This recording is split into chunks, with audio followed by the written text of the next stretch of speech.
Hello students. So we have in the last lecture we have started about the table and all the tags of table, that are the HTML table tags, tr, td, th, and also we have seen the border. So let us move on to the cell padding in today's lecture. So what is cell padding? First of all, let us see that. So the distance from the cell boundary of the text is known as cell padding. तो यहाँ पे क्या होता है कि जो भी boundary है, ये बाउंड्रीज है, एंड ये बाउंड्री के बीच में जो अगर टेक्स्ट हम कुछ लिख रहे हैं तो इन दोनों के बीच का जो डिस्टेंस है वो होता है सेल पैडिंग. तो इसे यूज़ करने का दो मेथड रहता है. We use the cell padding by attributes of HTML tag, and the second one is by the CSS. So how to use by CSS, let us see that.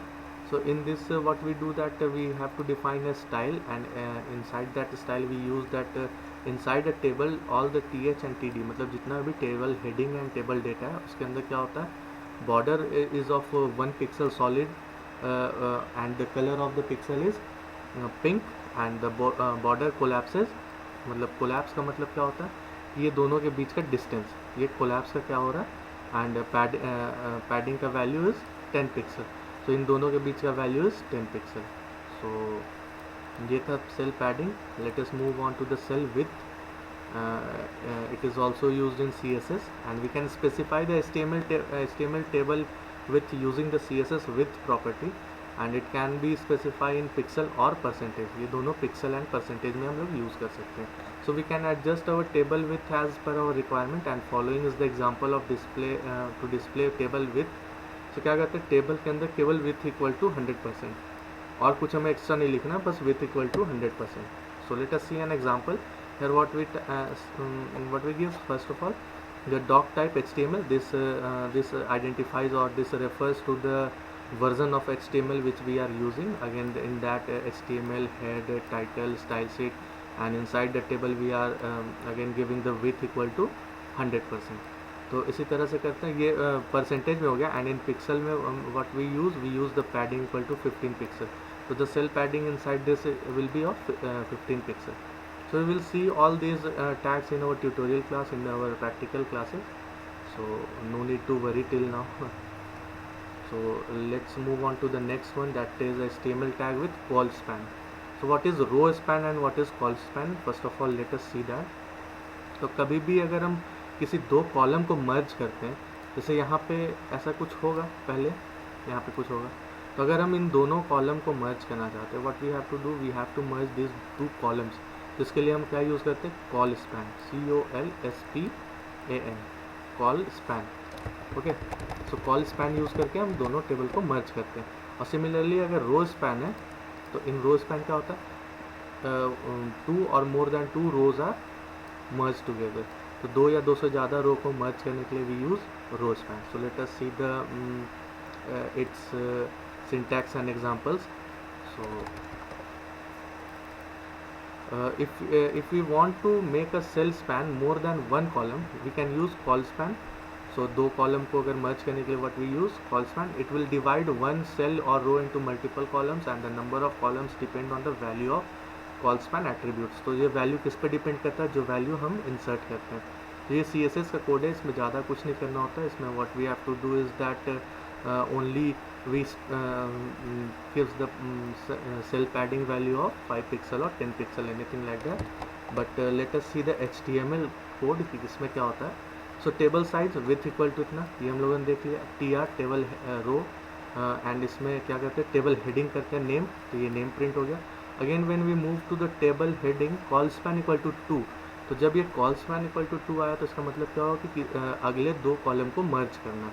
So what we have to do that we have merged these two columns, and the value of this is 2, and वहाँ पे data क्या डालना है, mobile number. So we have to insert this mobile number. तो ये क्या हो गया, ये डेटा का ये कॉल स्पैन इक्वल टू 2, दो कॉलम को मर्ज करके डेटा का वैल्यू मोबाइल नंबर यहाँ पे इंसर्ट हो गया. Again we will close this TR tag, and after this heading we will use the TR tag again for the data. तो TR tag जब यूज़ करते हैं तो यहाँ पे क्या होता है, first data is the name of the person, that is Ajit Maurya, we will inside in that. insert in this, and after that we will use the mobile numbers. तो यहाँ पे हम लोग को more than one mobile numbers भी हम डाल सकते हैं. क्यों? क्योंकि यहाँ पे we have used 2 कॉलम्स. तो 2 कॉलम्स में केवल हेडिंग को हम लोगों ने कॉल स्पैन किया है, बाकी ये डेटा को कॉल स्पैन नहीं किया. तो अगर ये डेटा को भी कॉल स्पैन करना रहता तो व्हाट वी यूज़ दैट, यहाँ पे T space col span equal to 2. तो T space col span equal to 2 यहाँ पे जब हम करते हैं तो क्या होता है कि ये 2 कॉलम को भी मर्ज करके एक कर देते हैं. So that's all for call span. Let's move on to the row span. So if we want to make a cell span more than one row, so we can use row span attributes. So what it does, it will divide a cell into multiple rows, and the number of divided rows will depend upon the row span value. So it is similar to the call span. So what we use is that let us see. यहाँ पे क्या हुआ, HTML table एक define कर लिए. TR table रो में जाके सबसे पहले we have inserted heading as name. And अब यहाँ पे देखिए ये डेटा तो फिल होता है लेफ़्ट टू राइट, बट यहाँ पे क्या है, हेडिंग टॉप टू डाउन. तो टॉप टू डाउन है तो इसका मतलब क्या होगा कि सबसे पहले इस रो का हमको डेटा भी फिल करना है एंड हेडिंग भी फिल करना है. तो पहले ये क्या कर रहा है, TR एक रो ले लिया, TR में एक हेडिंग डाला name, then heading is close, and again it is inserting the value TD table data as Ajit Maurya. तो अब क्या हो गया कि पहला में ये हेडिंग है and next one is the table data. And after that when it closes the TR tag, तो TR टैग क्लोज किया तो फर्स्ट रो का काम खत्म हुआ. अब ये आएगा नेक्स्ट रो पे. तो नेक्स्ट रो को जब हम ओपन करते हैं तो हम क्या करते हैं, TH यानी table heading row span equal to 2. तो अभी लास्ट केस में जब कॉल स्पैन कर रहे थे तो अभी रो स्पैन किसी 2 रो को मर्ज करेंगे, first row and second row को. तो ये क्या करता है, हेडिंग में TH का रो स्पैन को 2 मर्ज करता है, and the data inside it is mobile number. So mobile number का एक डेटा डालता है. Again it inserted heading close होता है. उसके बाद क्या होगा, TD में फर्स्ट TD में क्या आएगा, क्योंकि अभी ये सेकेंड रो पे ही चल रहा है तो सेकेंड रो का एक ही डेटा अभी जाना है TD. तो TD पे ये डेटा आ गया, and again the row is close. तो इसके बाद नया रो आता है. अब इस रो में तो यहाँ पे डेटा पहले से डाला हुआ है. So what it will do, it will move on to the table data. So and it will give the data of some mobile number and the table tag is closed. So ये था table का कैसे use करते हैं हम लोग TD table row span and col span. So let us move on to the table with caption.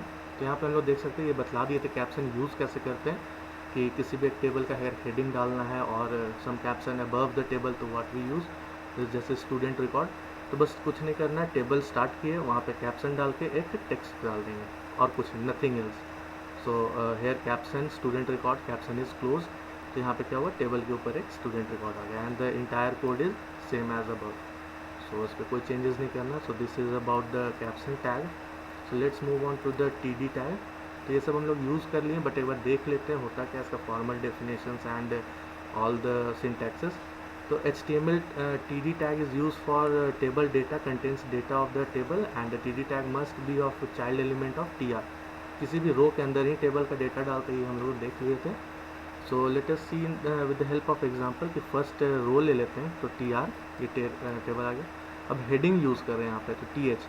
तो TH में क्या, प्रोडक्ट, क्वांटिटी, प्राइस, ठीक है. एंड जब फर्स्ट रो खत्म हो जाता है सेकेंड रो पे जाते हैं तो TD यूज़ कर रहे हैं, यहाँ टेबल डेटा जो हम टैग पढ़ रहे हैं. तो फर्स्ट वन में बुक्स, देन 5, देन 589 उसका प्राइस. सो ये एग्जांपल हम लोग देख लिए हैं, तो ज़्यादा टाइम नहीं लगेगा इसको सीखने में, it is very easy. So similarly यहाँ पे हम देखते हैं TH टैग होता है. तो TH टैग किस लिए यूज़ होता है, this is used for the heading. So header cell and data cell के लिए यूज़ होता है. तो TH tag must use the child element of TR. ये भी TR रो के अंदर ही यूज़ होता है. तो यहाँ पे ये कोड्स है इस हेडिंग, 2 हेडिंग के लिए. So no need to go in depth. Let's move on to the TR, that is the table row. So TR tag is used to define the row of the table, and the TR can consist of one or more heading. So heading और data. तो heading and data ये सारा हम लोग देख लिए हैं. And the TR tag must be a direct child of table tag element, or it can be nested child of thread, T body and T foot. यह header, footer या body जो भी होता है उसके अंदर पे हम लोग table heading TR tag का यूज़ करते हैं. So this is the example of TR tag. So यहाँ पे एक एक करके हम लोग एक एक रो बनाते हैं, and we insert the data in form of headers और in form of data inside that table. So that's all for today. Thank you.